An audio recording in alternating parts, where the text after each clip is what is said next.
Sans doute, l'arme de la critique ne peut-elle remplacer la critique des armes. La puissance matérielle ne peut être abattue que par la puissance matérielle, mais la théorie aussi, dès qu'elle s'empare des masses, devient une puissance matérielle.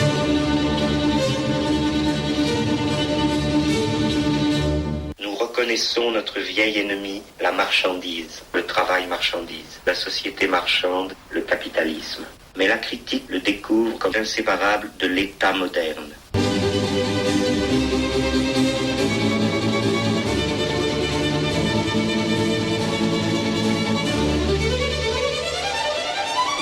Alors je le dis, parce que c'est la vérité. Il ne faut pas travailler.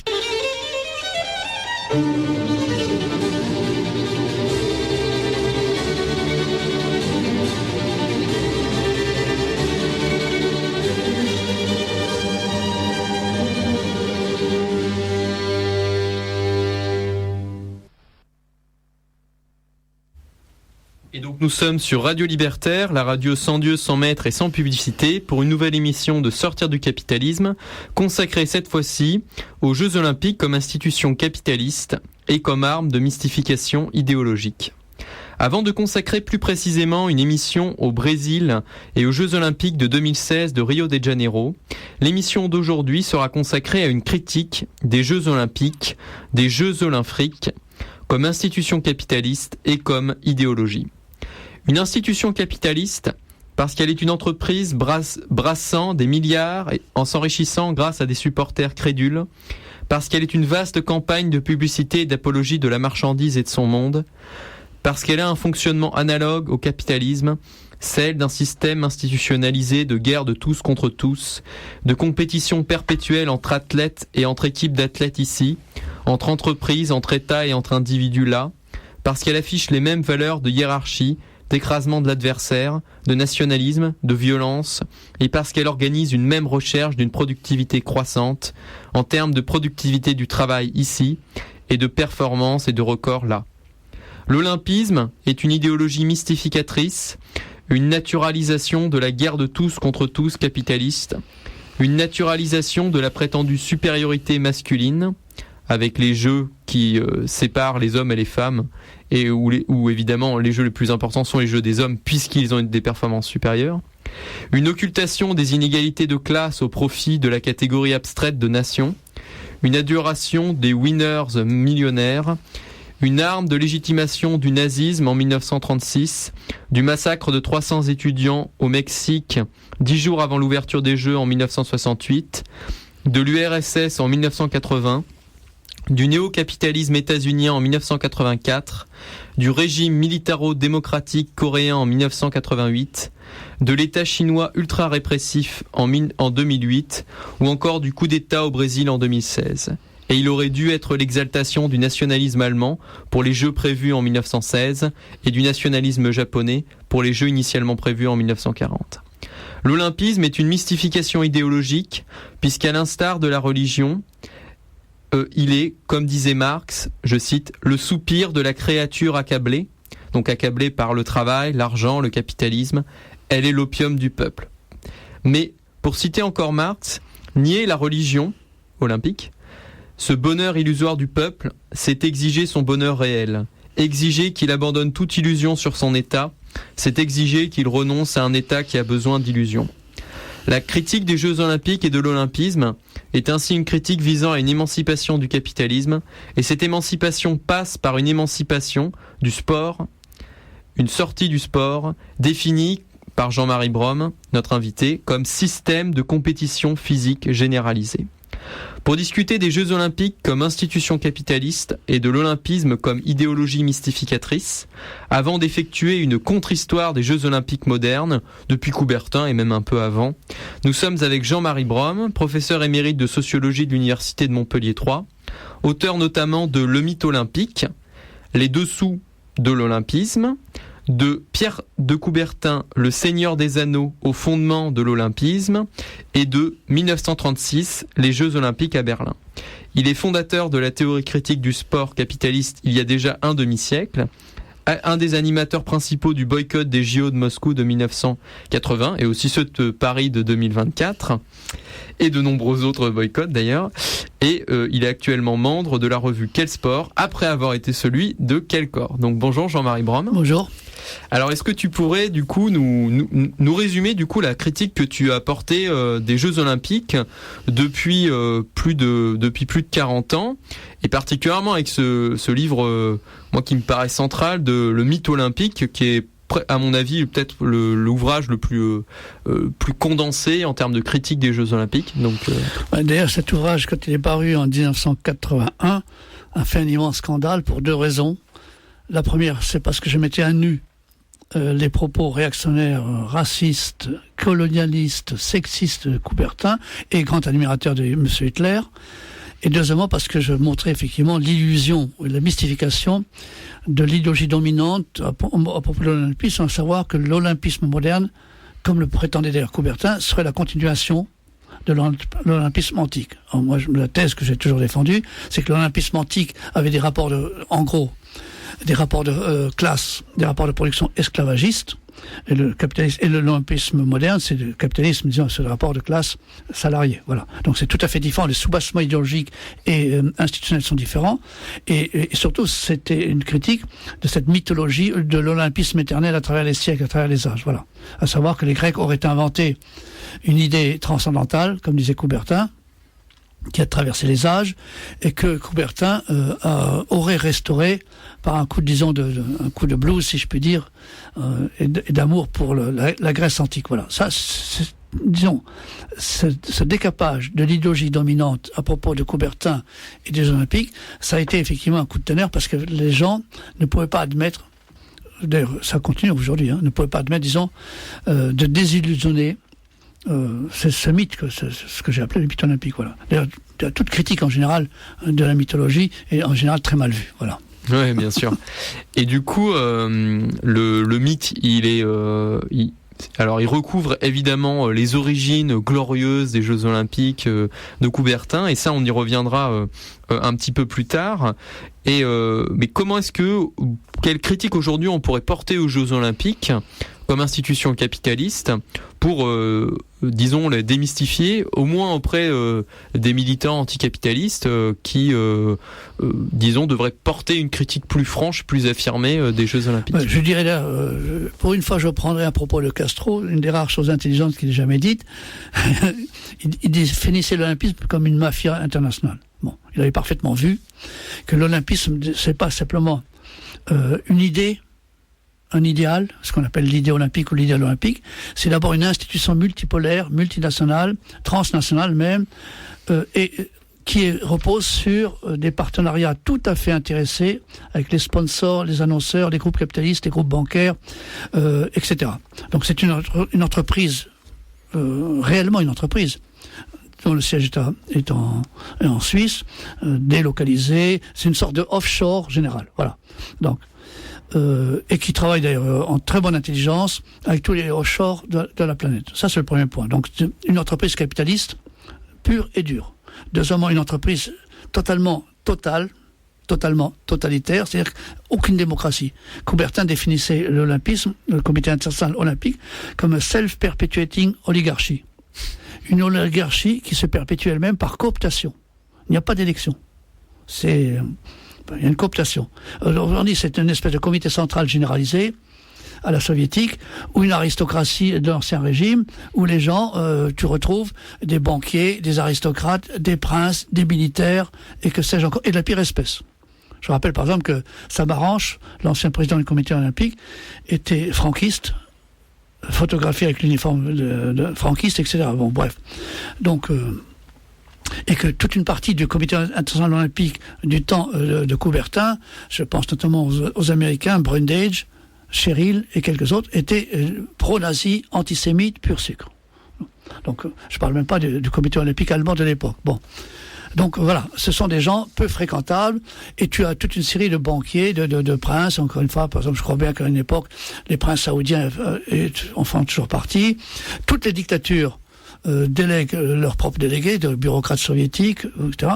Même, je crois qu'à une époque, le prince de Monaco y en faisait partie. Bref, une espèce d'association multinationale. Bon, bref. Et donc, du coup... Ça, c'est le deuxième point. Mais le troisième point, le plus important, c'est que le Comité international olympique a une stratégie d'implantation et de pilotage des décisions politiques à l'échelle internationale, comme l'ONU d'ailleurs, d'une certaine manière. Comme l'ONU, comme le Bureau international du travail, comme l'OMS, comme toutes ces organisations supranationales. Et le Comité international olympique utilise ses propres intérêts stratégiques pour manipuler les États. C'est-à-dire que, en désignant tel ou tel État pour organiser les Jeux Olympiques, il assoit sa propre autorité, mais il collabore avec tous les régimes, quels qu'ils soient. Alors que précisément, un des problèmes de la charte olympique, qui est supposée démocratique, c'est que l'olympisme est incompatible avec le racisme, en principe, avec la guerre. Non. Toute une série de Jeux olympiques se sont tenus alors que les pays organisateurs étaient en guerre ou allaient la préparer.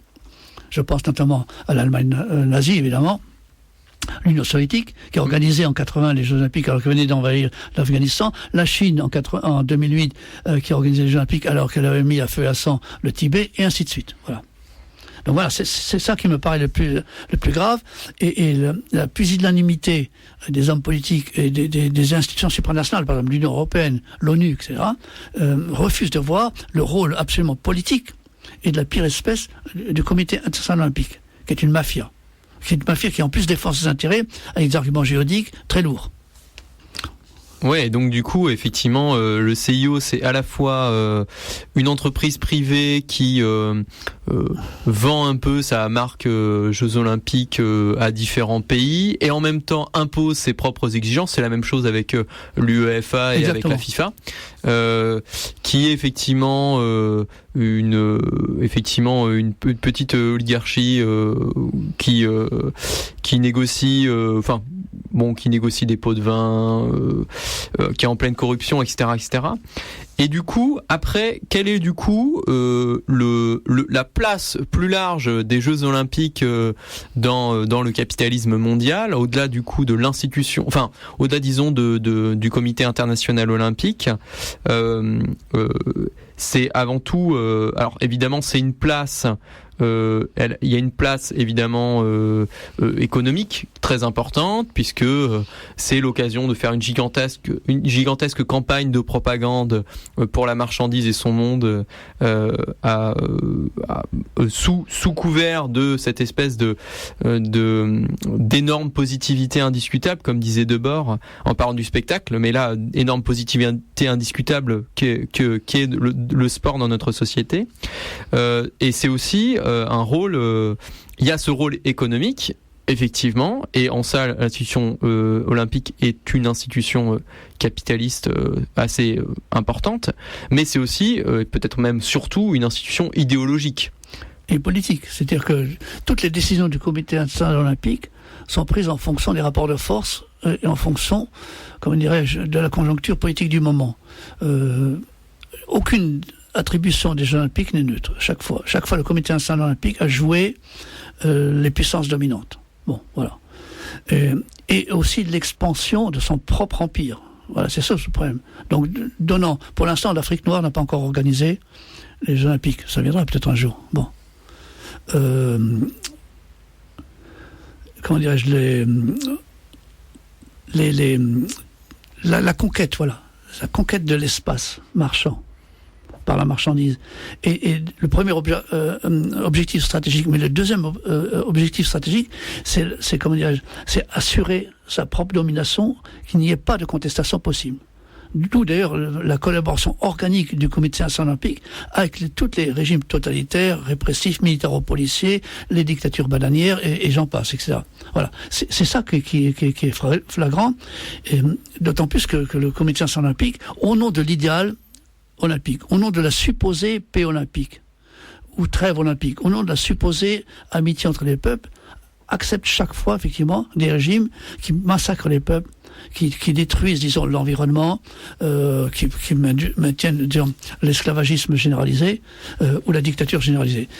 Voilà, donc et la force de l'olympisme, c'est que justement, n'apparaît pas comme étant cette puissance-là. Donc c'est faisant une neutralité comme l'ONU. Chacun sait que l'ONU, effectivement, ce machin, comme disait Charles de Gaulle, c'est un organe d'influence, d'emprise et de souveraineté supranationale. Bon. Coubertin d'ailleurs disait que il fallait maintenir l'indépendance du Comité international olympique précisément pour éviter la manipulation par les États. Mais en fait, c'est le Comité international olympique qui manipule les États. Et Coubertin avait une phrase d'ailleurs qui était assez intéressante, il disait « L'olympisme est une grande machinerie silencieuse que certains essayent d'entraver en mettant des grains de sable dedans. » Voilà. Ceux qui essaient d'entraver cette machinerie silencieuse sont tous les boycotts, bien sûr. Des gens qui se révoltent contre, effectivement, le diktat olympique. Moi, je trouve que c'est aujourd'hui, et on va le voir, par exemple, si d'aventure, si par malheur, la France était retenue en 2024, le Comité international olympique, comme l'UEFA d'ailleurs, d'une certaine manière aussi, dicte ses lois, impose, disons, des normes drastiques, et finalement spolie, pille la population, pille les richesses locales. Hein. Et une fois que c'est fait, on laisse l'ardoise. Hein. Voilà, c'est... Oui, c'est ça, c'est un coût gigantesque qui repose sur toute la population. Et déficitaire, chaque fois. Déficitaire. Et qui en même temps où effectivement les profits sont privatisés au profit de quelques multinationales et du CIO, voilà. Et où l'ardoise est payée par tout le monde, même par la population c'est une séance de publicité gratuite, par exemple pour Coca-Cola, pour Adidas, pour Volkswagen, pour tout ce que tu veux. Donc voilà. Ouais, bien sûr. Et du coup, là, ça nous rapproche quand même c'est une puissance politique qui apparaît comme neutre politiquement. Et qui aussi fait apparaître tout le monde auquel elle se rattache, donc le capitalisme, comme étant quelque chose de naturel. J'ai parlé dans l'introduction. Et d'éternel. Et d'éternel aussi. Voilà, puisque effectivement, il y a la référence à la Grèce antique. Et du coup...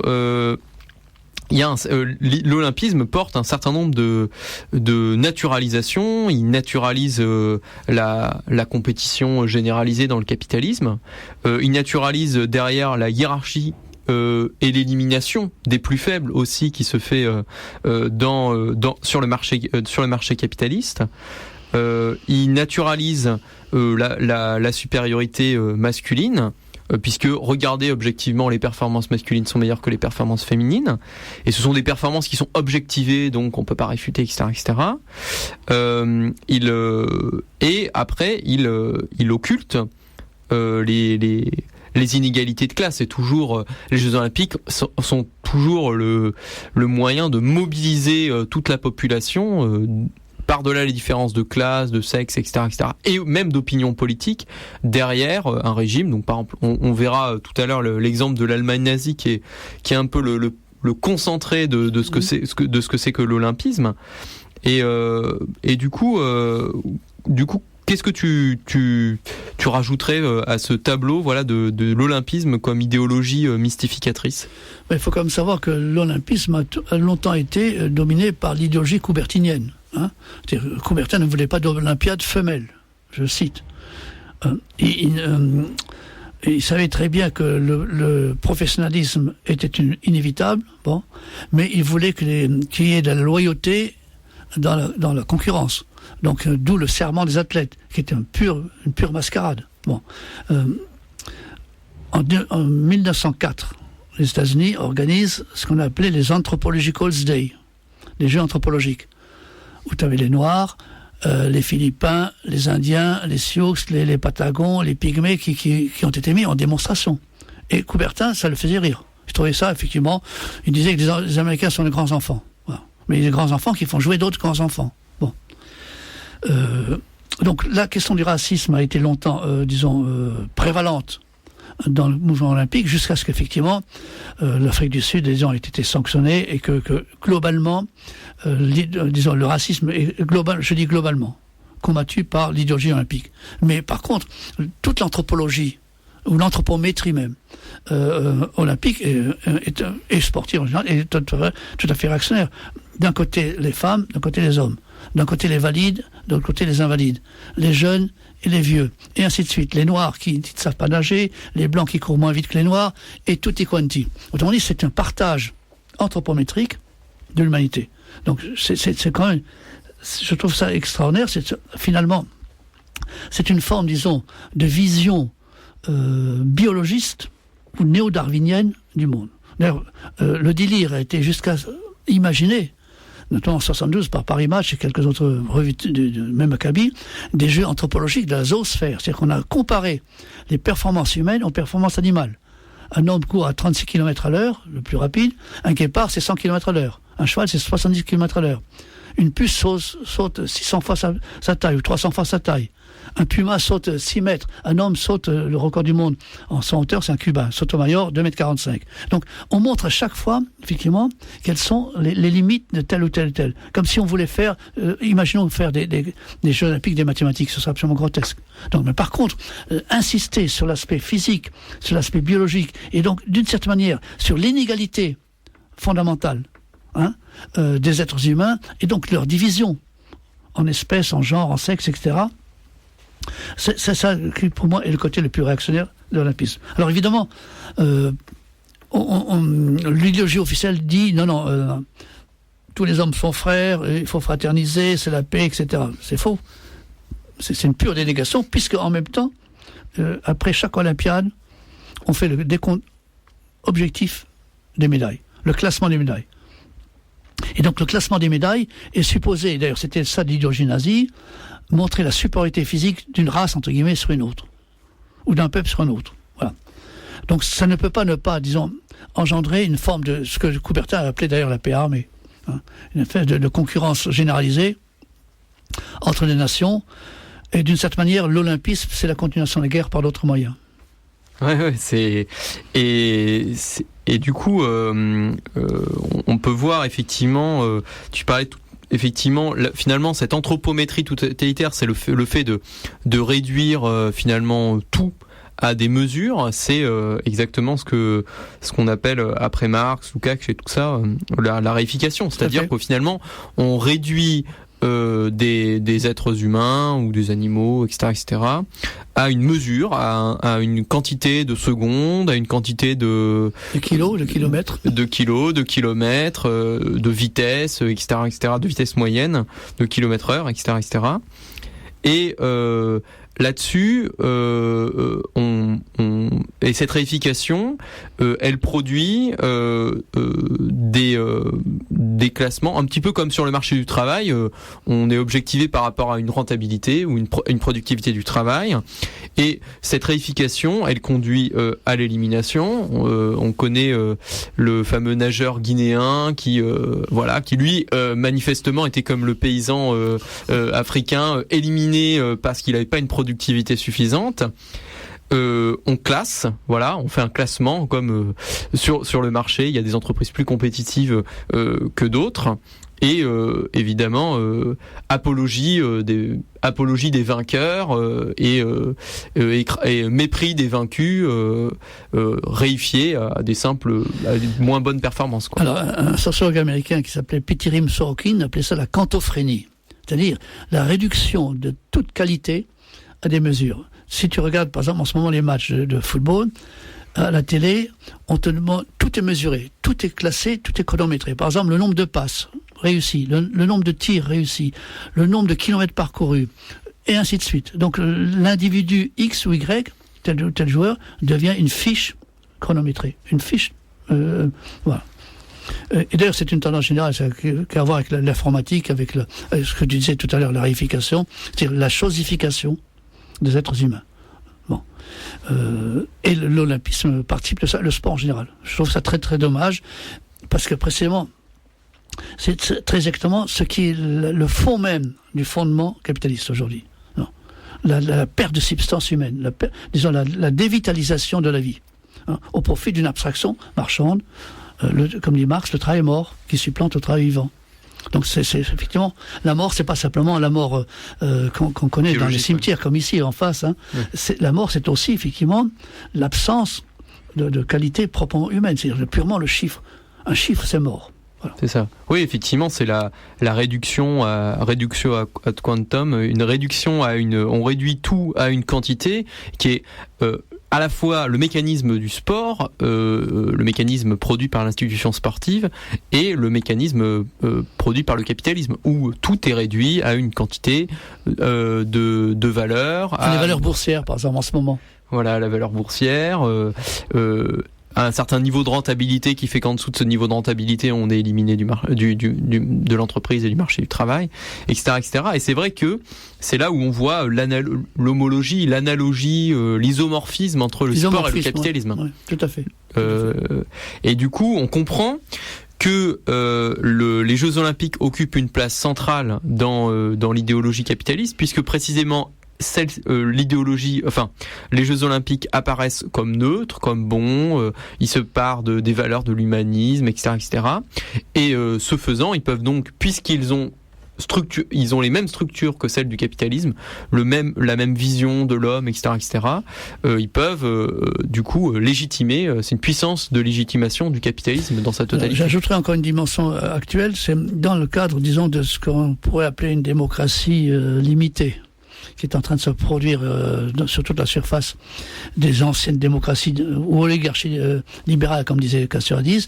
Aujourd'hui, on voit très bien effectivement la réduction des droits syndicaux, la tendance à limiter les libertés démocratiques au nom de l'efficacité, au nom de la sécurité, au nom de tout ce que tu veux. Bon, et justement, l'olympisme, le sport en général, est une institution d'ordre, de mise en ordre, de mise en place d'alignement des populations. Effectivement, c'est, disons, indiscutable. Donc il n'y a pas à discuter.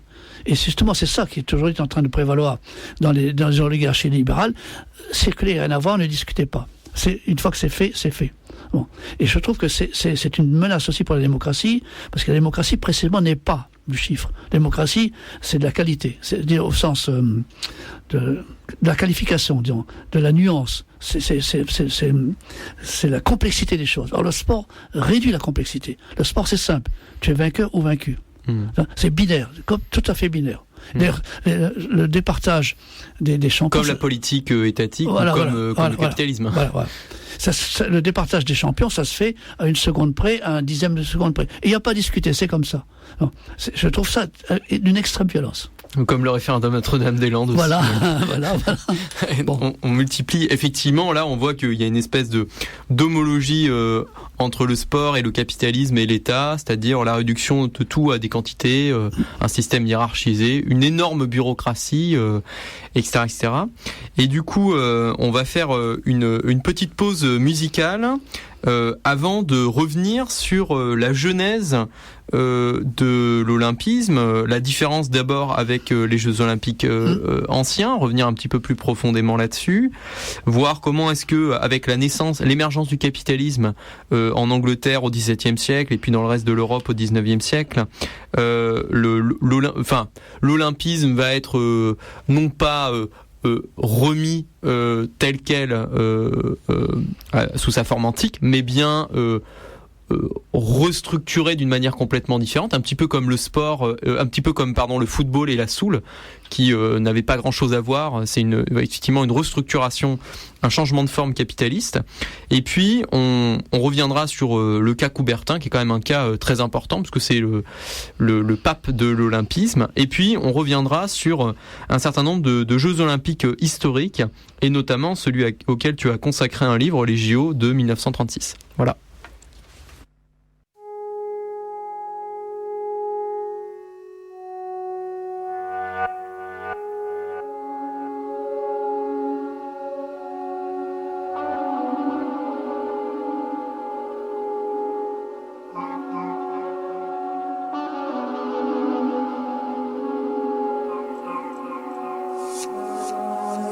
Je suis l'appel de l'épée conservatrice et il est l'heure, je veux des preuves de ton sens du sacrifice. Allez, lève-toi, bats-toi, tue pour moi. Fais couler le sang impur sans demander pourquoi, viens, suis-moi. Je suis la plus belle cause pour mourir. Au nom de toutes tes bouches à nourrir, contiens ta douleur, fais ton devoir avec passion, question d'honneur pour la grandeur de la nation. Les traîtres et les ordures, moi je leur plante mon drapeau et à grands coups de clairon je les torture, je les Guantanamo. Ne t'avise surtout pas de renier ton pays, je te veux docile, écoute et obéis.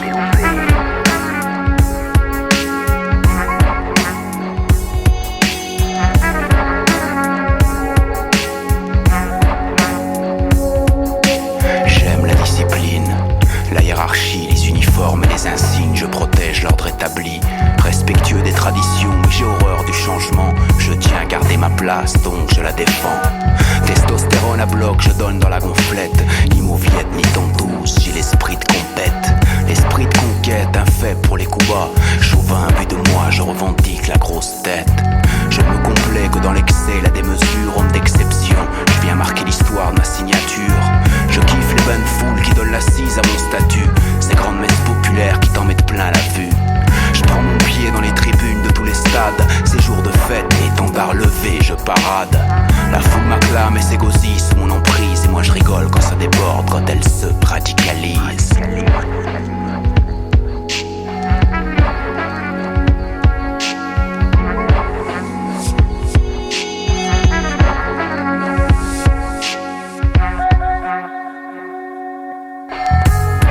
Par le désir de dominer, je suis né pour briller, le faire savoir au monde entier. En temps de crise, je gonfle mes rangs dans la misère, je divise et encourage le repli communautaire. Chacun pour soi et Dieu pour tous, je croque les faibles, je m'étends, je les repousse. Je fonce sur tous les fronts, refuse de ronger mon frein. Je sais qu'au bout du compte, il ne peut y rester qu'un. Fier de mes frontières, je choisis mes étrangers. Si je pouvais les autres, je voudrais tous les étrangler. Les mettre au pas, leur montrer qui c'est le patron. Piller leurs richesses avant de brûler leur maison. Violer leurs femmes et purifier enfin leur gêne. J'aime entendre leurs cris pour apaiser ma haine. Je voudrais les voir se prosterner devant mon Dieu. Je leur imposerai mes valeurs, fusil chargé entre les yeux.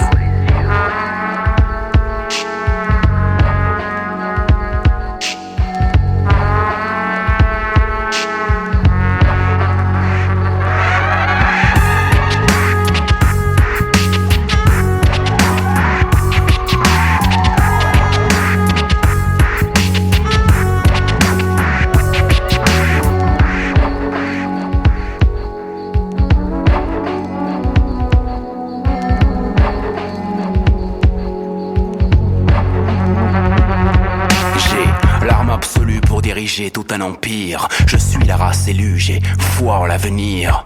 J'ai vu les plus grands chefs s'asseoir à ma table, je les oriente, les conseils me sont tous redevables. À mon actif une pléthore de coups d'éclat, de somptueux complots, de mesbases, de coups d'état. J'ai l'art et la manière de servir leur noir dessein, de raviver ce feu même s'il te paraît éteint. Je suis le silence des pantoufles avant le bruit des bottes. Souveraineté légitime, j'ai l'appui du bulletin de vote. Et ouais, petit, j'ai la main mise au jeu des urnes, simple formalité que je règle en réunion nocturne. J'ai la force de déplacer les montagnes, les craintes. Avec moi, tu marqueras même la lune de ton empreinte. Abreuve-toi de mon sillon, ensemble tout devient possible. Sous mon couvert, la pire ignominie paraît crédible.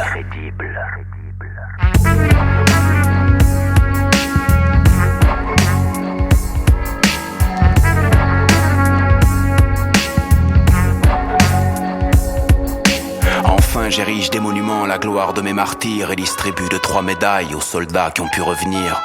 Éternellement reconnaissant, une salve à l'enterrement, je lâche des fleurs à leur mémoire une fois par an. Je suis la propagande officielle, ma face sur tous les murs, j'avance béni du ciel. Je diabolise l'ennemi selon mes intérêts, joue sur tes peurs pour que la hache soit déterrée. Je sais très bien comment te retourner le cerveau. Je te travaille au corps jusqu'à trouver ta faille. Vulgaire chair à canon, je ne donne pas cher de ta peau. Je suis ce vent qui rend fou dans les champs de bataille. Le ton, les mots qu'il faut, le chant parfait. Je fanfaronne, galvanise les troupes et mets le paquet. Je suis la voix du patriote aux yeux de braise. Tu connais bien une de mes filles, on la surnomme la Marseillaise.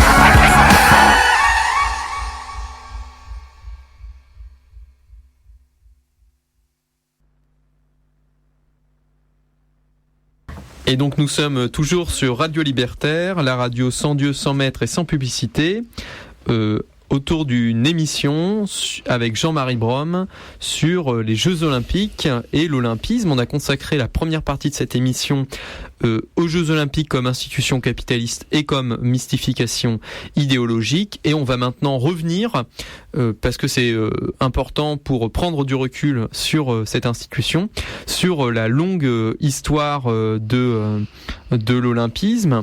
Alors, avant que j'ébauche assez rapidement le lien entre l'émergence du capitalisme et la réémergence, mais sous une forme complètement différente, de l'olympisme, est-ce que tu pourrais du coup nous développer ce que tu as commencé à dire un petit peu en première partie d'émission? Est-ce que tu développes plus largement dans le mythe olympique, paru en 1981 aux éditions Christian Bourgeois, entre la différence fondamentale entre les JO anciens et les JO modernes? La différence majeure, j'ai déjà dit, c'est le soubassement structurel social. C'est-à-dire que les Jeux Olympiques antiques, grecs, étaient fondés sur une société esclavagiste. Voilà. Sur des hommes libres et des hommes esclaves. Bon. Et même si les Jeux Olympiques antiques ont énormément évolué jusqu'à leur dissolution, leur dégénérescence d'une certaine manière, c'était effectivement une société, des Jeux aristocratiques. Bon. Ça, c'est le premier point. D'autre part, c'était des jeux qui étaient dédiés à des divinités. Les jeux pythiques, les jeux, enfin, etc., les jeux olympiques, c'était des jeux qui étaient des jeux cultuels. Donc, d'une certaine manière, des jeux religieux, sacralisés. Toute une série d'hypothèses ont été avancées sur l'origine, effectivement. Bon. D'ailleurs, Coubertin a essayé de rétablir ce côté religieux. Le néo-olympisme de Coubertin, c'est la religion athlétique. Oui, les cathédrales. Non, mais la religion athlétique, c'est l'athlète qui se prépare, effectivement, comme une espèce de chevalier servant. Ouais. Donc Coubertin avait des idées assez farfelues, d'une certaine manière, sur ce que c'est effectivement la sacralité, la chevalerie, bon. Qui va réactiver d'ailleurs au moment de la Première Guerre mondiale, et aussi en disant que le sport est une préparation au sacrifice pour la patrie. Et voilà, tout ça, voilà. Donc, ça existait aussi chez les Grecs. Bon, c'était en plus des États, des cités qui s'affrontaient. Bon, il y a plus que des individus. Mais surtout, les jeux antiques ignoraient ce qui fait la différence avec le sport capitaliste et les Olympiques modernes, c'est la mesure. Oui. La compétition n'était pas une compétition match against time, comme disent les Anglais, contre le temps. Les mesures étaient farfelues. D'ailleurs, aujourd'hui, on ne sait pas exactement quelles étaient les performances. C'était pas chronométré, ni mesuré. Ce qui est important, c'est d'être vainqueur. On courait d'être vainqueur, voilà. Et donc, il n'y avait pas la notion de record. C'est la grande différence aujourd'hui entre le sport moderne et le sport antique, c'est la notion de record, la notion d'amélioration et de temporalité qui peut être à l'infini augmentée. Oui, la recherche de la productivité continuellement augmentée. La performance, voilà. Ouais, voilà, la recherche de la performance. Et là, encore une fois, on voit le lien avec entre la différence entre la société antique et la société capitaliste, puisque la société antique, effectivement, même si c'était une société de classe, une société hiérarchisée, n'était pas une société de compétition généralisée entre des entreprises qui doivent, de par les contraintes du marché, sans cesse améliorer leur productivité et tout ça. Et du coup, là, on voit effectivement que la différence entre le sport, entre guillemets le sport antique, on devrait plutôt parler des on a parlé d'agonistique, agone. Voilà. L'agonistique, moi je pense que c'est juste, effectivement. Ouais. Les Grecs ont un sens effectivement de la lutte, de l'agonistique, pas la compétition, parce que la compétition pour moi c'est tout à fait autre chose. Oui. Ce qui est important, c'était de gagner. Bon.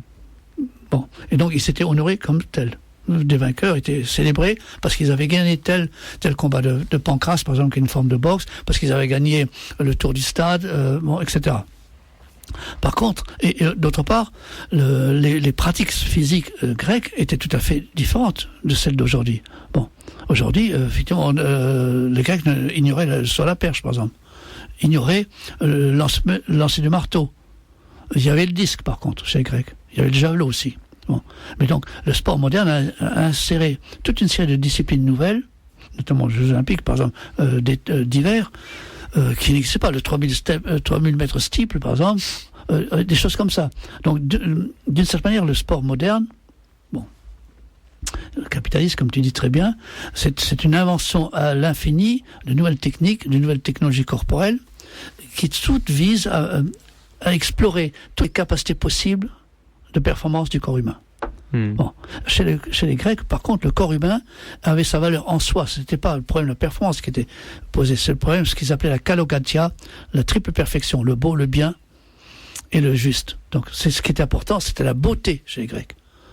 D'où d'ailleurs toute la statuaire grecque. Et les luttes nues, entre hommes nus et tout ça. Côté. Bon, ça, c'est encore un autre problème. Ça, dans le gymnase, c'était le problème de l'homosexualité grecque. Bon. Entre les anciens et les effets. Bon. Mais donc, cette différence... Enfin, du coup, de l'homosexualité un peu forcée, quoi. Oui. Plus ça, ouais. C'est plus ça le problème, ouais. Des problèmes de viol, non. Oui, tout à fait. Antiquité, ouais. Bon. Donc là aussi, on a mythifié le sport grec, parce que le sport grec était très violent aussi. La société grecque était très violente. Hein. Et donc, l'idée de trêve olympique était effectivement consubstantielle des Jeux olympiques antiques. Les cités en guerre, en confrontation, déposent les armes pour aller se combattre pacifiquement, entre guillemets, sur le stade. Bon. C'est là où on voit quand même le fait que même dans sa version antique, disons, les compétitions physiques sont déjà des formes de guerre continuées par d'autres moyens. Quoi. Et de préparation à la guerre, surtout. Ouais, et de préparation à la guerre. Et ça, on en reparlera avec Coubertin qui insiste beaucoup là-dessus. Et donc du coup, si on fait un bond en avant dans l'histoire, on se retrouve tu l'expliques dans différents ouvrages. Patrick Vasseur pour le football en parle aussi. Et dans Sociologie politique du sport, je pense que c'est pour l'instant l'ouvrage qui est le plus approfondi là-dessus, sur le fait que l'émergence de la société, enfin l'émergence du capitalisme en Angleterre, même s'il y a beaucoup de débats évidemment sur l'émergence du capitalisme, mais disons que globalement, on peut être à peu près d'accord sur le fait qu'au XVIIe siècle, la société qui ressemble le plus au capitalisme moderne, contemporain, c'est la société anglaise. Oui, voilà. Et donc du coup, dans cette société anglaise, où il y a déjà eu des enclosures massives, une expropriation des paysans, la triade, le propriétaire terrien, le fermier capitaliste, les salariés agricoles, un marché très important à Londres, un marché capitaliste. En même temps, et du coup, toute une dynamique où les fermiers capitalistes en concurrence les uns avec les autres cherchent à améliorer perpétuellement la productivité du travail. Eh bien, à côté de cette dynamique capitaliste qui est inédite dans l'histoire des sociétés humaines, cette espèce de guerre généralisée entre fermiers capitalistes pour améliorer la productivité sans cesse du travail, pour être compétitif, pour rester compétitif, etc., etc. Elle va s'accompagner de nouvelles pratiques, de nouvelles compétitions physiques. Est-ce que tu pourrais parler rapidement de ces nouvelles compétitions physiques en Angleterre au XVIIe siècle? Ce qui caractérise la naissance du sport moderne capitaliste en Angleterre, c'est trois choses. D'une part, l'institution. C'est-à-dire qu'auparavant, les pratiques pouvaient être libres, il y a toujours eu des jeux, il y a toujours eu des combats de boxe, il y a toujours des jeux de balles, que sais-je, des courses. Mais là, ce qui est important, c'est que ça se passe sous l'égide d'une institution qui organise des compétitions. Donc, pour moi, le critère du sport, c'est la compétition organisée par l'institution. C'est le premier point. Deuxièmement, c'est le spectacle. Donc, les Anglais ont inventé le spectacle. Par exemple, des courses, les courses de chevaux, des combats de boxe, etc. Et ensuite, ultérieurement, le rugby, le football, la rame, les célèbres courses entre Oxford et Cambridge, qui sont des courses organisées et spectaculaires. Bon. Et du coup, c'est des entreprises aussi. Et donc, du coup, des entreprises, ça va de soi. Et le troisième caractère, disons, qui est fondamental, c'est précisément le match against time, c'est-à-dire la lutte contre le temps, et les paris sportifs. C'est-à-dire la naissance du sport, et on parie sur des performances entre ce qu'on appelle des coureurs, où des coureurs et des chevaux, on a fait concourir avec des handicaps, des coureurs à pied et des chevaux pour savoir qui va gagner. Donc on parie. Donc voilà, tu vois, cette association entre l'institution, la compétition spectaculaire, le pari et la lutte pour l'amélioration des performances, c'est ça la naissance du sport moderne en Angleterre. Évidemment, ça correspondait tout à fait, comme tu l'as dit très bien, à l'esprit, à l'éthos du capitalisme. Bon. La productivité, la performance, la rationalisation des techniques, parce que évidemment pour gagner on s'entraîne, on se prépare, et donc la division du travail, la spécialisation. Bon, même si à l'époque la division du travail spécialisé n'était pas aussi importante qu'aujourd'hui. Aujourd'hui, il n'est pas possible. Le dernier qui a été vraiment en tête complet, c'est Jess Owens. Il fait le saut en longueur, du sprint, etc. Les différentes formes de sprint. Aujourd'hui, tu es sprinter, tu ne fais pas en même temps le saut à la perche. Même si là aussi, il existe des disciplines qu'on appelle le décathlon, où tu fais 10 disciplines. Bon. Mais de plus en plus, le sport, c'est la spécialisation, l'ultra-spécialisation. Mais du coup, avec le décathlon, tu te spécialises juste sur 10 disciplines différentes. Voilà. C'est ça. Par exemple, en foot, tu es derrière ou devant. Bon, on voit très bien à chaque fois. Le débat aujourd'hui, c'est qui a sa place, qui doit être à gauche, qui doit être à droite. Donc, là aussi, c'est une mise en ordre des performances. C'est un ordre social, un ordre symbolique qui correspond évidemment à tout l'ensemble de l'ordre. Il y a les dirigeants et les exécutants. Et on ne remet pas en cause les ordres. Voilà. C'est la grande force, disons, du capitalisme anglais. Et ensuite, ça a été exporté, parce que la force du capitalisme anglais, c'est d'avoir exporté toutes ces pratiques-là. Le football, le rugby, le cricket, la course, l'athlétisme, aux quatre coins de la planète. Et dans le cadre de son propre impérialisme, de l'Empire britannique. Voilà. Donc, il faut toujours lier le sport, non seulement au capitalisme, mais à l'impérialisme, aux différentes formes de l'impérialisme. L'impérialisme français, l'impérialisme allemand, l'impérialisme britannique. Bon.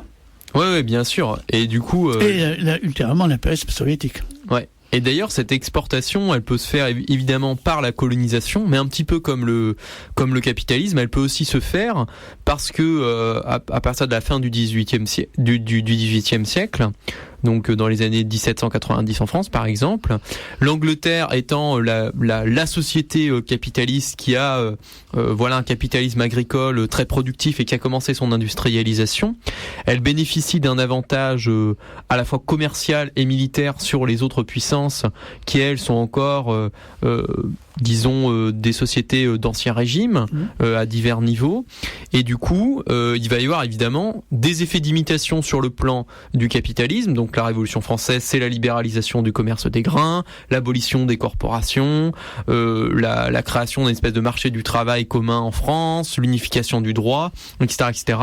Et c'est là qu'on voit apparaître dans les années 1796-1798 sous le Directoire, la République bourgeoise du Directoire, les premières Olympiades. Alors c'est pas les Jeux Olympiques évidemment, mais les premières Olympiades françaises, où là on remarque encore une fois l'innovation dont tu as parlé, sauf que là elle est encore plus précise évidemment. C'est le début du chronométrage, disons une mesure qui est de plus en plus précise. Et 1795, c'est l'invention c'est la formalisation d'un système de mesure, mètres, secondes, etc., heures, etc., par les institutions scientifiques françaises.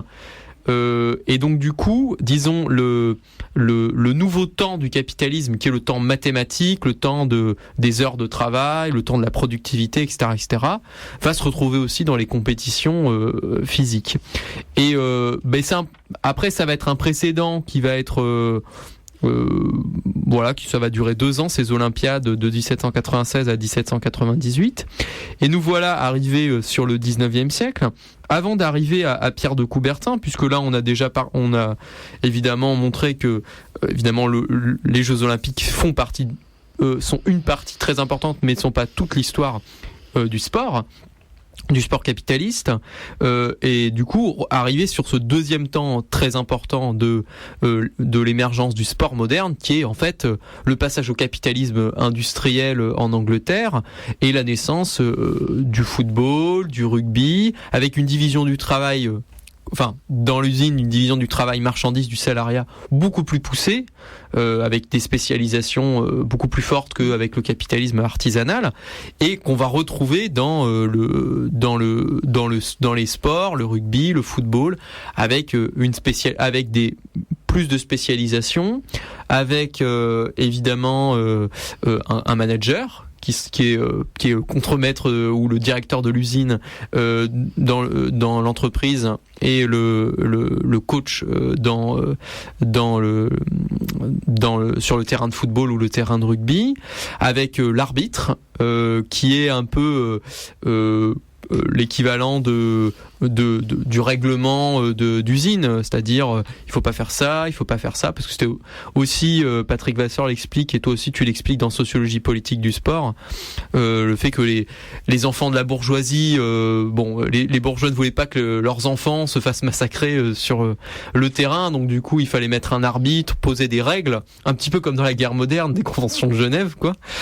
Et du coup on arrive à une phase d'expansion, d'institutionnalisation du sport qui va se répandre à travers le monde, création des fédérations, deuxième moitié du 19e siècle, le football qui arrive en France, le rugby. Est-ce que tu aurais du coup un complément avant qu'on passe à... Oui, ce qui est intéressant, c'est de voir le côté carrément synchrone de l'institutionnalisation. Les différentes fédérations sportives, le foot, l'athlétisme, le tennis, etc., avec quelques années près. Ça se passe, disons, entre 1880 et 1900, première vague. Et après la Deuxième Guerre mondiale, même chose. C'est vraiment le mouvement d'institutionnalisation, c'est un mouvement d'expansion mondiale. Bon. Et c'est ça qui crée la force de l'institution sportive, parce que c'est aussi le refus des spécificités nationales. Le sport est supposé être géré de la même manière par les règlements en Allemagne, en Corée du Nord, en Corée du Sud, en Afrique, etc. Le football, les règles du football sont les mêmes partout. Bon. Comme les règles du marché. Comme les règles du marché. Encore que les règles du marché, il n'y en a pas. Bon. Mais là, c'est institutionnalisé, c'est contrôlé. Bon. Et d'ailleurs, ça a à voir, effectivement, avec ce que tu disais tout à l'heure sur la mathématisation. C'est-à-dire qu'on voit aussi l'apparition, non seulement du chronométrage, mais des statistiques. C'est très important pour contrôler effectivement les flux, les sorties, les gains de productivité, etc. Et c'est exactement ce qui se passe dans le sport. Mais donc on ne peut pas parler de sport, et c'est le grand débat que j'ai aujourd'hui avec toute une série d'idéologues. Tu peux pas parler de sport en général. Le sport, c'est toujours le sport de compétition institutionnalisé. C'est pas la même chose de faire du foot entre copains sur un terrain un terrain vague, par exemple, sur une plage, et faire du foot dans un club. C'est tout à fait différent. Bon, parce qu'à ce moment-là, tu as la logique du club, la logique compétitive. Bon. Voilà. Et les Jeux Olympiques, précisément, a été l'institution supranationale qui a chapeauté l'ensemble des disciplines. Bon. Et l'idée de Coubertin, c'était aussi ça, c'est faire en sorte que l'olympisme, c'est tous les sports pour tous. C'est ça. Aujourd'hui, c'est le mot d'ordre. Voilà. Et donc, ce serait effectivement une espèce de religion mondialisée, où l'humanité tout entière irait se confronter comme ça pour savoir qui est le meilleur. Voilà. Et c'est une idéologie très très forte. Parce qu'on peut imaginer aussi dans la science-fiction, le jour où les extraterrestres débarquent sur Terre, est-ce qu'on organiserait des jeux intergalactiques ? Parce que l'idée c'est ça. Faire de la compétition généralisée. Et d'ailleurs, le mouvement olympique, ça a été l'intégration progressive de tous les peuples, de toutes les nationalités. Bon, au départ, c'était organisé, réservé à quelques grandes nations, et aujourd'hui, presque tous les pays du monde participent aux Jeux Olympiques. Donc c'est ça, l'idée, effectivement, une seule planète. Ouais, une seule planète olympique. Comme l'intégration au capitalisme mondial, finalement. Un seul capitalisme. C'est ça. Et du coup, on va arriver maintenant au fondateur des Jeux Olympiques modernes, Coubertin, qui va du coup organiser les premiers Jeux Olympiques de 1896 en Grèce, même s'il voulait les organiser à Paris, évidemment, mais il n'a pas réussi.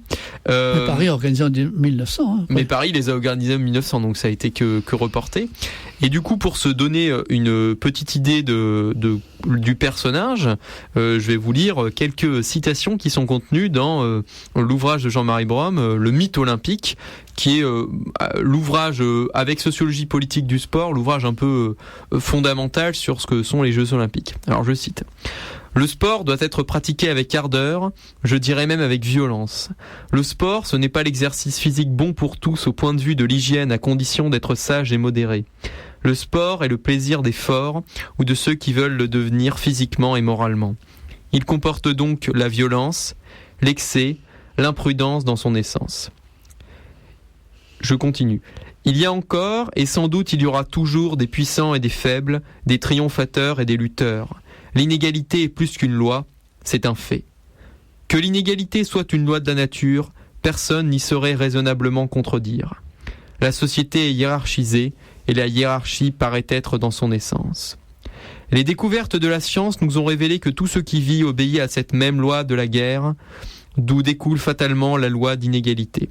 La guerre, en effet, crée des vainqueurs et des vaincus, et la postérité du vainqueur bénéficie de l'héritage de la victoire, de même que l'héritage de la défaite pèse sur la postérité du vaincu. Principe inéluctable contre lequel il serait enfantin de perdre son temps à disputer, nous touchons là une des assises inébranlables de l'humanité. Je poursuis encore. La propriété. Il faut que le prolétariat en accepte le maintien. Hors de là, point de salut. C'est de nos jours l'alpha et l'oméga de toute paix sociale. La propriété n'est pas un dogme, c'est une nécessité. Dès le premier jour, j'étais un colonial fanatique. C'est quand même une phrase assez énorme. La théorie de l'égalité des droits pour toutes les races humaines conduit à une ligne politique contraire à tout progrès colonial.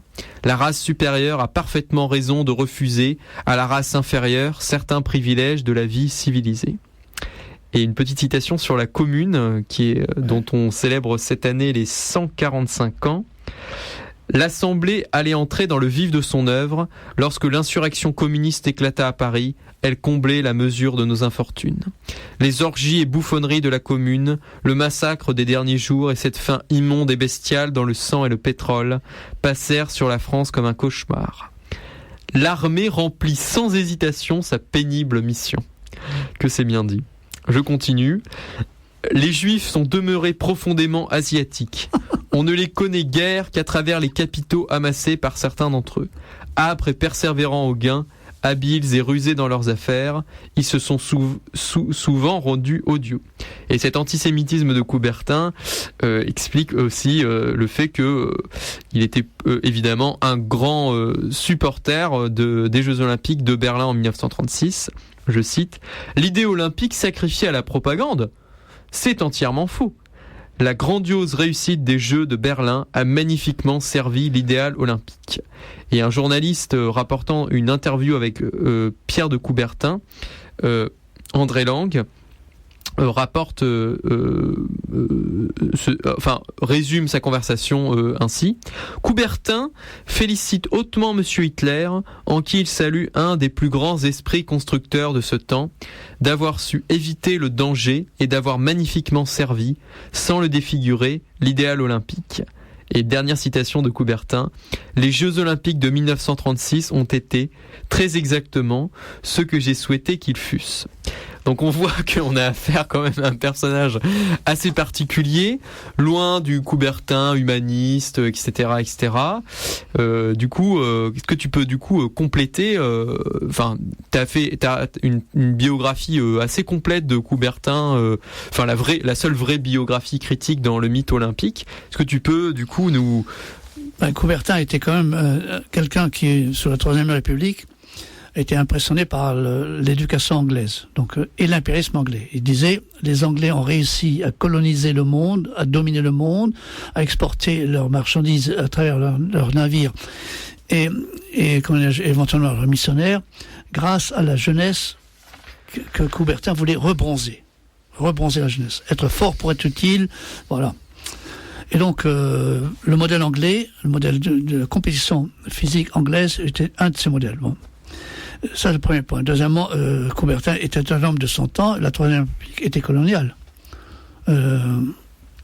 L'empire colonial français, le merveilleux empire colonial français, au Tonkin, en Algérie, Coubertin défendait ça comme tous les autres. Comme tous les républicains. Comme tous les républicains, ou à peu près. Bon. Ensuite, Coubertin voulait résoudre ce qu'il appelait la question sociale. Pour lui, la question sociale, c'était l'antagonisme de classe entre le prolétariat et la bourgeoisie. Et il pensait que le sport pouvait être effectivement un moyen de résoudre cette question sociale, d'une part en évitant aux ouvriers de boire dans les bistrots, donc il était contre l'alcoolisme, contre la précocité sexuelle, donc il y a des phrases très fortes là-dessus de Coubertin. C'est un puritain absolument réactionnaire. Bon, tu as cité aussi des phrases sur l'antisémitisme. Coubertin, évidemment, comme beaucoup de bourgeois de son époque, était, disons, contre les Juifs, était contre Dreyfus. Bon. Et dernier point, Coubertin, effectivement, était pour faire du sport une préparation militaire. C'est très, très clair. C'est une préparation à la guerre. Bon. Et en même temps, voulant résoudre la question sociale, ce qu'il appelle la question sociale, dont pour lui la commune était vraiment un traumatisme pour la bourgeoisie française. La commune, c'était vraiment un coup de tonnerre. C'était effectivement le sport. Et Coubertin a des formules très fortes de dire que la bourgeoisie, que la jeunesse prolétarienne et la jeunesse bourgeoise s'abreuvent aux mêmes sources de joie musculaire. Et à partir du moment où tu es dans le même stade, l'habit de classe disparaît. Sous l'uniforme, tu n'es plus qu'un sportif. Et ça, c'est la grande idée de Coubertin. Effectivement, faire du sport un moyen de neutralisation politique, de contrôle social, d'embrigadement de la jeunesse révoltée. Donc, et de calmer les ardeurs révolutionnaires. Voilà. Ça, c'est quand même une grande idée de Coubertin. Et c'est d'ailleurs une grande idée. C'est l'idée de la aussi. bourgeoisie aujourd'hui. Et c'est l'idée aussi du fascisme, évidemment. Et de la social-démocratie. Et de la social-démocratie. C'est la réconciliation des classes à travers. Collaboration de classe. La collaboration de classe, voilà, à travers le sport, qui en plus, Coubertin le dit, disons, prépare presque à l'usine aussi, en donnant des habitudes de discipline, d'effort, de persévérance, d'obéissance, etc., etc. Il prépare évidemment à l'armée. Il naturalise les hiérarchies et les inégalités, notamment l'inégalité de genre, évidemment. Les femmes, pas d'olympiade femelle. Les femmes. Elles sont là pour couronner le vainqueur, disait-il. C'est ça, elles sont là pour couronner le vainqueur et pour rester à la maison. Et voilà, effectivement, et du coup, en plus, ce que tu fais dans le mythe olympique, c'est une biographie qui est pas une biographie rapide avec quelques citations dénonciatrices. Il y a quand même un vrai travail de fond d'archives où en fait tu montres finalement que Coubertin est pas tellement une espèce d'ovni dont on aurait découvert les cahiers noirs, mais en fait un homme représentatif de la bourgeoisie de son temps. En fait. Tout à fait. D'une certaine manière, le plus conscient. C'est conscient effectivement des enjeux de classe pour maintenir la domination de la bourgeoisie et surtout une vision mondiale, à savoir la place de la France, de l'Empire français dans le monde. Et ça suppose, dit Coubertin, que nous sachions coloniser intelligemment. Il avait fait un texte, je me souviens plus, 1910 peut-être, le sport et la colonisation. Et il termine, il faut donner aux indigènes le sens du sport, mais attention, pas n'importe comment. Il ne faut pas qu'on puisse les aider à se révolter. Et ce qui est important, c'est qu'ils s'amusent. Ils s'amusent. Donc le sport pour Coubertin est aussi une manière de diversion, de distraction pour les... Oui, du pain et des jeux, quoi. Donc c'est quelqu'un... Moi, d'une certaine manière, j'admire cette lucidité bourgeoise. Il savait parfaitement défendre des intérêts de classe, sur le fond. Oui, c'était assez cynique, en fait. Tout à fait cynique, voilà. Et ce qui, évidemment, n'est pas du tout le portrait qu'on nous a dressé derrière sur le grand humaniste, désargenté, désintéressé. Effectivement, il était pas... À la fin de sa vie, il est ruiné, c'est sûr. Voilà. D'ailleurs, les Allemands, les hitlériens, lui ont filé du fric, il faut savoir. Donc ça, je documente ça aussi dans mon ouvrage sur Berlin 36. Les Allemands, Karl Diem, qui était l'organisateur, nazi mondain, qui était l'organisateur des Jeux de Berlin, était ami avec Coubertin. Coubertin traitait Karl Diem de mon génial ami. C'est un nazi, quand même, qui a organisé les Jeux de Berlin. Bon. Et Karl Diem a tout fait, et d'autres, effectivement, pour que l'État national-socialiste aide Coubertin, qui était effectivement ruiné. Bon. Il est mort, quand même, dans la dèche, ce type. Oui, mais effectivement, après avoir accompli une grande œuvre idéologique en faveur du capitalisme et de la bourgeoisie. Qui lui a survécu, comme c'est et qui lui a survécu. Il a fait une œuvre assez pérenne, quoi. Même le CIO, quasiment tel quel, a survécu, quoi. Et du coup, ça, effectivement, Coubertin est évidemment, il parle évidemment rebronzer la race. Les Jeux Olympiques, c'est aussi l'occasion d'affirmer la nation, les valeurs nationalistes, etc., etc. Ce qui fait que, évidemment, Coubertin, en 1914, appelle, comme toute la bourgeoisie, la fleur au fusil. La fleur au fusil, les jeunes de France à aller se faire massacrer par les Allemands en contre Belgique. Les Boches, voilà, c'est ça. Évidemment, là-dessus, rien de... voilà, c'est vraiment un homme de son temps, et du coup, c'est là où la biographie de Coubertin est encore non seulement démonte le mythe de l'olympisme et démute aussi le mythe de Coubertin, mais aussi montre un peu ce que pensait la bourgeoisie de l'époque. J'ajoute un point sur les Jeux de Berlin, c'est d'autant plus gênant parce que là, les documents que j'ai donnés, et notamment j'ai traduit ces documents allemands, parce que Coubertin, quand même, les Allemands ont fait beaucoup de travail, les historiens sérieux allemands, sur le rôle de Coubertin. Le fait que Coubertin ait légitimé les Jeux de Berlin, c'était aussi une légitimation de l'hitlérisme. Coubertin, tu l'as dit, admirait énormément Hitler, qui prétendument voulait la paix, il voulait construire, etc. Parce que Hitler savait très bien que le poids de Coubertin était tel que si la France avait boycotté, la France du Front populaire quand même, avait boycotté les Jeux de Berlin, effectivement c'était un échec pour Hitler. Donc Hitler a réussi à maintenir, disons, la collaboration de la France et d'autres démocraties d'ailleurs occidentales à son entreprise de Berlin. La délégation française à Berlin défile le bras tendu, on l'a dit peut-être la dernière fois, devant la loge du Führer. Il se trouve que le salut olympique était le salut romain ou le salut bras tendu, et que les Allemands évidemment tous s'étaient interprétés comme le salut hitlérien. Donc tu peux t'imaginer 100 000 Allemands nazis qui hurlent Heil Hitler en disant que la France, notre ennemi juré, défile, parade devant César, bras tendu. C'est quand même, voilà.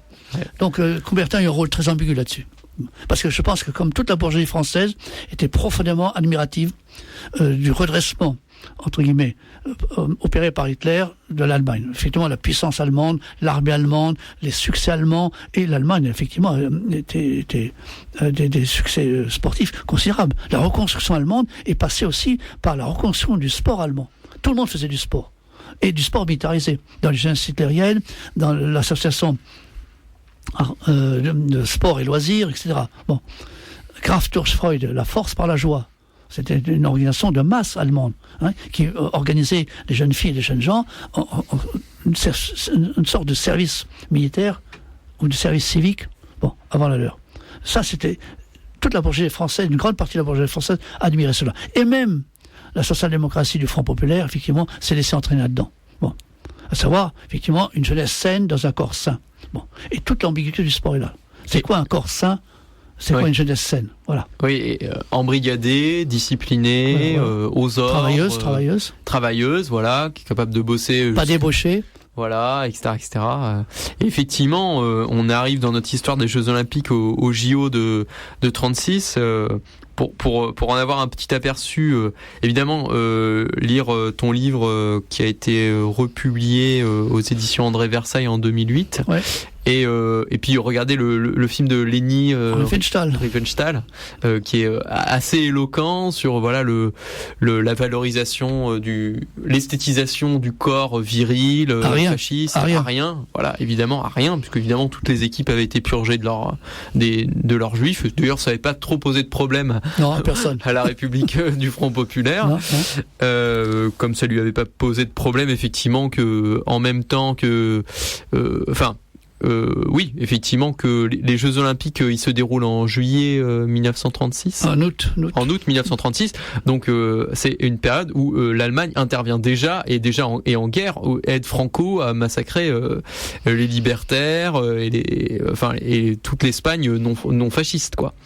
Et donc effectivement surtout que l'Allemagne avait envahi la Rhénanie aussi. Elle avait remilitarisé la Rhénanie. Voilà.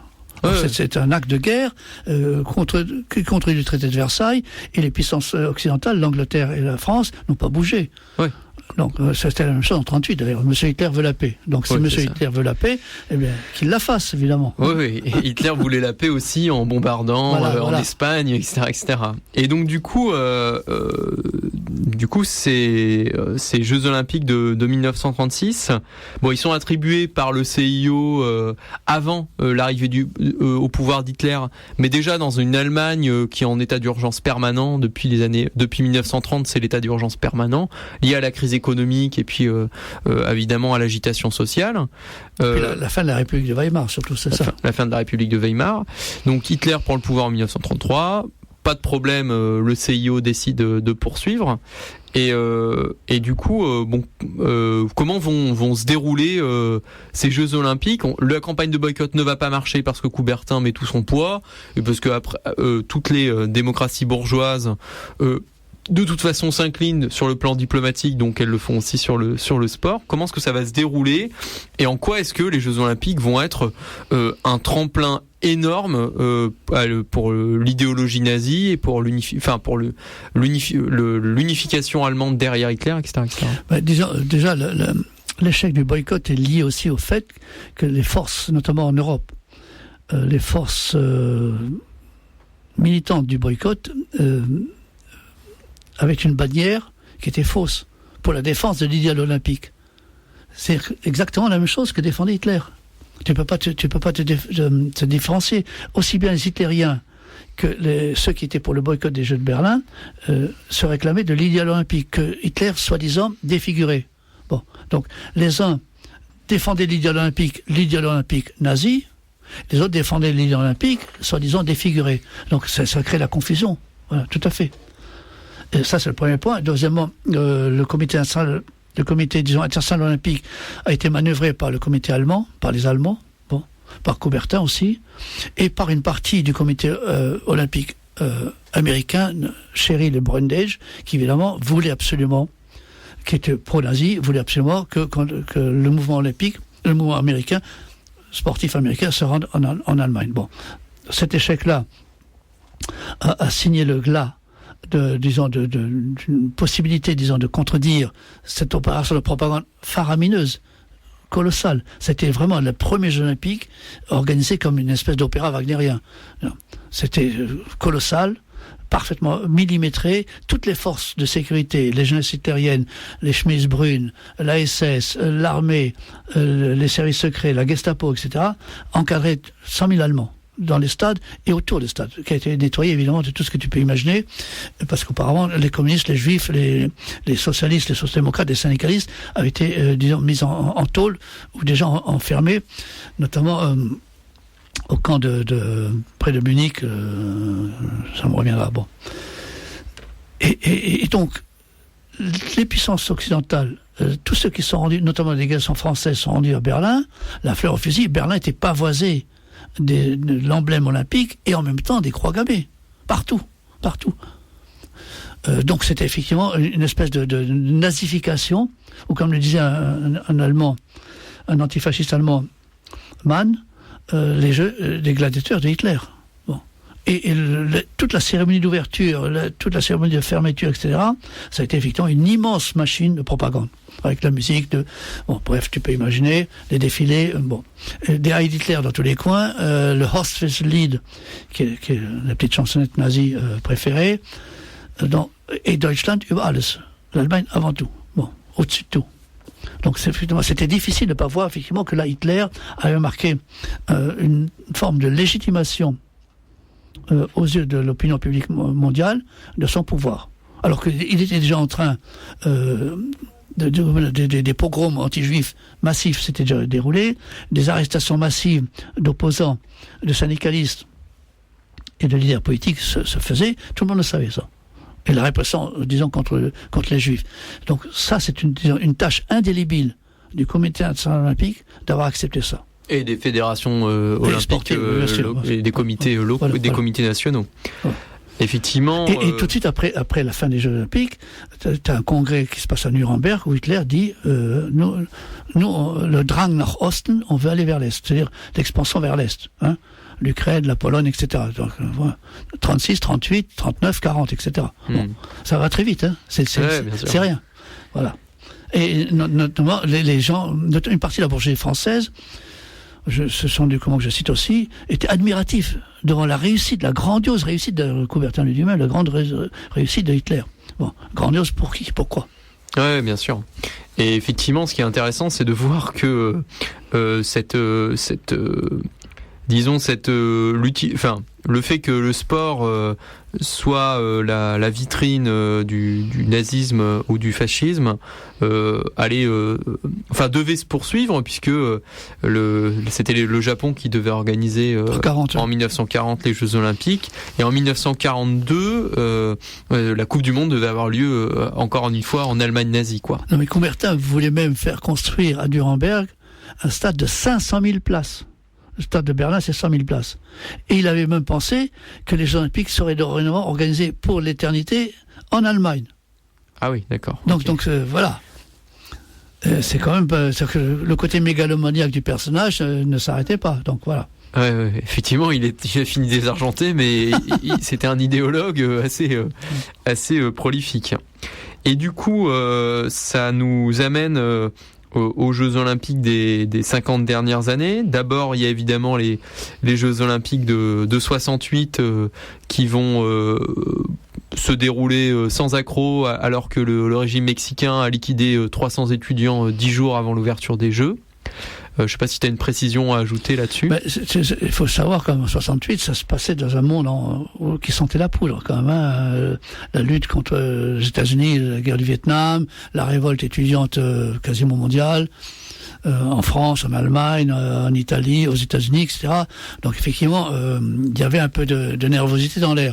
Et comment dirais-je, et aussi le racisme. Il faut pas oublier les deux Noirs américains qui lèvent le poing, Smith et Carlos, qui se font, pour protester contre le racisme anti-noir aux États-Unis, ils se font virer de l'équipe américaine, hein, et déchus de leur titre. Comme c'est aussi la lutte, disons, contre la ségrégation raciale, se joue là aussi. Oui, on a beaucoup pavoisé sur 1936 et tout ça, mais on a oublié ça aussi. Voilà. Et d'ailleurs, les Allemands avaient traité, comment il s'appelle, Jesse Owens, d'auxiliaire africain de l'équipe américaine. Donc ils avaient un profond mépris des nègres, ça c'est clair. Les Américains, les Allemands considéraient effectivement tout ça, c'est des Untermenschen, des sous-hommes. Bon, ils comprenaient même pas que les États-Unis, que les États-Unis blancs puissent avoir effectivement ce qu'ils appelaient les auxiliaires. Bon. Et donc, cette espèce de racisme qui était propre à l'Allemagne, ça a été joué aussi en Italie, et tout le mouvement olympique a mis un certain temps pour accepter. Et aux États-Unis. Et aux États-Unis, bien sûr, pour accepter effectivement qu'il n'y ait pas de ségrégation raciste ou raciale. Voilà. Oui, et du coup, alors dans un autre contexte, il y a évidemment les JO de 1980 à Moscou. Alors effectivement, certains anti-impérialistes aujourd'hui pourraient nous dire que le boycott, voilà, c'est les États-Unis qui ont mené le boycott, et donc finalement, ça faisait partie de la guerre froide que de boycotter les Jeux Olympiques de Moscou. N'empêche que les délégations qui sont allées, notamment celle de la France, ont participé à une gigantesque opération de propagande du capitalisme d'État bureaucratique soviétique. Tout à fait. Brejnev, Kosygin. Comme s'appelle le troisième, KGB, Kosygin, Brejnev, bon bref. La bande de bureaucrates qui étaient au pouvoir avait fait des Jeux de Moscou une pure opération de propagande et de liquidation de tous les dissidents et de la dissidence de gauche. Je pense notamment à des gens comme Leonid Pliouch, qui est mort il y a un an exactement, mathématicien, marxiste, qui est resté marxiste d'ailleurs, et qui dénonçait précisément la dictature bureaucratique du parti. Bon, donc qui dénonçait également la prison des peuples et le boycott que nous on a mené. Moi, je faisais partie d'un des principaux dirigeants de ce mouvement-là. Hein, le boycott qu'on a mené en 80, c'était pas du côté de l'impérialisme américain. C'était au nom de la solidarité avec les peuples opprimés de l'Empire soviétique, au nom de la lutte contre l'antisémitisme d'État massif en Allemagne, en Union soviétique, et aussi le fait que l'Union soviétique venait d'envahir l'Afghanistan et mettait à feu et à sang, à coups de napalm, la guerre en Afghanistan. Donc le principe, c'était un pays qui organise les Jeux Olympiques ne peut pas faire la guerre. C'est antinomique. Bon. Donc là aussi, le comité olympique a été complètement complice, a accepté effectivement, avec les conséquences que l'on voit aujourd'hui sur l'Afghanistan, quand même. Parce que les Russes n'ont pas fait de détails là-bas, à coups d'hélicoptères, etc. Hein. C'est bon.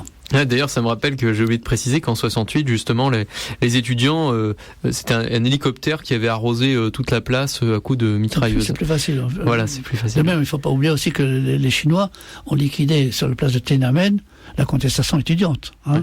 C'était un peu avant... en 89, oui. 89, voilà. Ouais. Et après, parce que évidemment, il ne s'agit pas dans cette émission de dénoncer que les Jeux Olympiques fascistes, etc., etc. Pour prendre un exemple d'un Jeux Olympiques, des Jeux Olympiques du capitalisme occidental, etc., etc. Prenons ceux de 1984 qui marquent un tournant dans l'olympisme, puisque ils font passer les Jeux Olympiques à une vitesse supérieure en termes économiques, c'est-à-dire qu'idéologiquement. C'est le jeu de Coca-Cola. C'est les jeux de Coca-Cola. C'est ça, c'est les jeux de Coca-Cola. Et du coup, même si c'était déjà une institution qui idéologiquement avait une place très importante, et je pense que les Jeux Olympiques restent quand même avant tout un phénomène idéologique, ça devient quand même un phénomène capitaliste économique très important à partir de 1984. Tu pourrais en parler un petit peu, les Jeux de Los Angeles ? Ouais, Los Angeles, déjà, il faut savoir que Los Angeles avait déjà organisé les Jeux de 1932. Et que les Allemands avaient été surpris par déjà la propagande pro-capitaliste américaine qui avait fait pour les Jeux de 1932 une espèce de publicité massive pour le tourisme aux États-Unis et pour l'American Way of Life. Bon, les États-Unis sortaient comme d'autres de la grande crise, hein.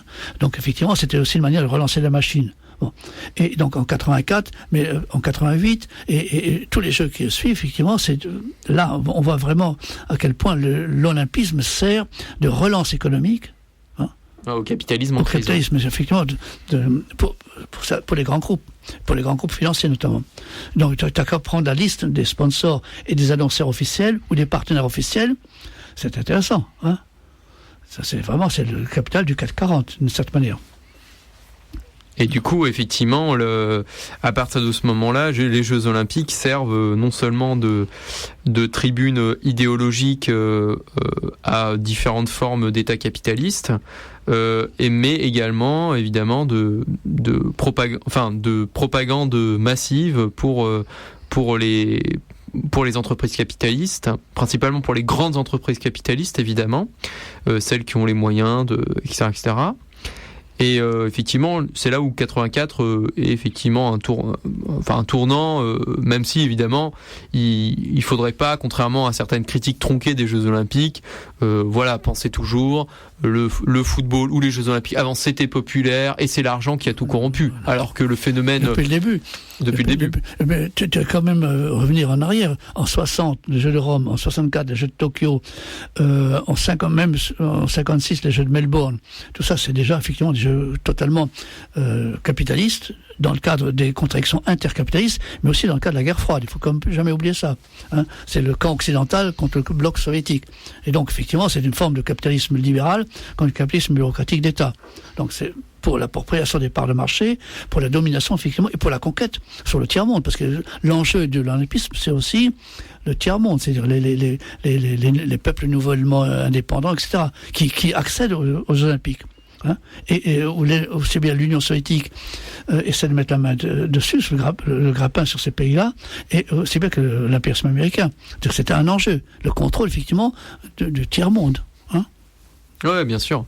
Et effectivement, effectivement, il y a des enjeux. C'est-à-dire, c'est là où il faut comprendre le capitalisme comme un phénomène social total, pas simplement comme l'économie, l'argent, le travail marchandise, la marchandise, le capital, mais aussi comme tout ce qui permet effectivement l'économie, et notamment c'est l'État, c'est un univers globalisé. C'est un univers globalisé, quoi. Et du coup, on arrive. Après, on pourrait faire deux derniers Jeux Olympiques, ceux de 2008 en Chine, qui ont été le triomphe du capitalisme chinois. Capitalisme d'État bureaucratique et militaire et dictature. C'est un État totalitaire, la Chine en 2008. Hein. Effectivement, ça ne bronche pas. C'est l'idéal du capitalisme aujourd'hui, c'est le capitalisme chinois. C'est-à-dire effectivement un marché avec des oligarchies extrêmement puissants, des milliardaires. Le nombre de milliardaires chinois en ce moment explose, avec un appareil d'État féroce. Voilà. C'est ça, aujourd'hui, le modèle qui tente à prévaloir de plus en plus ce que Poutine appelle la verticale du pouvoir. Bon. Et là, c'est la verticale du parti, un parti unique, qui liquide toute dissidence et toute forme de contestation des peuples sous la domination impériale de l'Empire du Milieu. Et toute forme de contestation sociale, évidemment. Évidemment. Et donc, ouais, effectivement, c'est intéressant de voir. Il y a un dirigeant sportif, il me semble que c'était le numéro 2 de la FIFA, qui disait justement que la Chine c'était un modèle finalement. Parce qu'il n'y a pas trop de démocratie. C'est ça, voilà. Que c'était un modèle de gestion.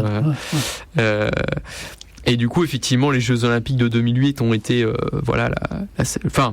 c'est aussi comme les JO de Sochi de 2012, les JO d'hiver, auxquels on fera, au prochain des JO d'hiver, on fera une émission spécialement consacrée aux JO d'hiver. C'est aussi, c'est aussi un instrument politique pour consacrer un régime, le régime nazi, le régime capitaliste néolibéral en 1984, etc. Et du coup, peut-être pour finir cette émission, qu'est-ce que tu pourrais dire, même si on va y revenir la semaine prochaine, sur les Jeux avec Gabriel Zacharias, sur les Jeux Olympiques qui s'annoncent là en 2016. Les Jeux de Rio au Brésil, c'est l'exemple même effectivement du développement suprême, du développement du capitalisme, au stade suprême du capitalisme, comme disait quelqu'un. Bon, Oulianov. C'est-à-dire, effectivement, l'emprise totale du Comité international olympique sur un gouvernement corrompu du haut en bas jusqu'à l'os, un pays ravagé par la corruption, par la pauvreté, par les misères, et qui se révolte. D'ailleurs, le gouvernement brésilien a été obligé, pour tenir les normes et les délais, de déclarer l'état d'urgence, comment on appelle ça ? L'état martial ? Non, l'état sur le plan financier. L'état d'urgence financière. Donc, finalement, ils n'ont plus de sous. Donc, qui va payer ? Qui va payer ? C'est le peuple, comme d'habitude. Donc voilà. Et donc là, les jeux de Rio, comme d'autres jeux auparavant, c'est effectivement dévastation de l'environnement, par exemple les favelas, la mise en ordre urbaine, l'emprise sécuritaire pour éviter, parce que c'est comme il y a pas mal de violence au Brésil, pour essayer un minimum d'attirer les touristes qui sont quand même effrayés par l'histoire des moustiques. D'une certaine manière, les moustiques, ce sont les alliés naturels du boycott, parce que comme il y a l'aspect sanitaire au Brésil n'est pas brillant. Tout ce pays, effectivement, qui pouvait développer des capacités, sont pompés par l'olympisme et auparavant par le football. Le championnat du monde de football au Brésil a été énormément contesté. Il y a eu des millions de gens dans la rue.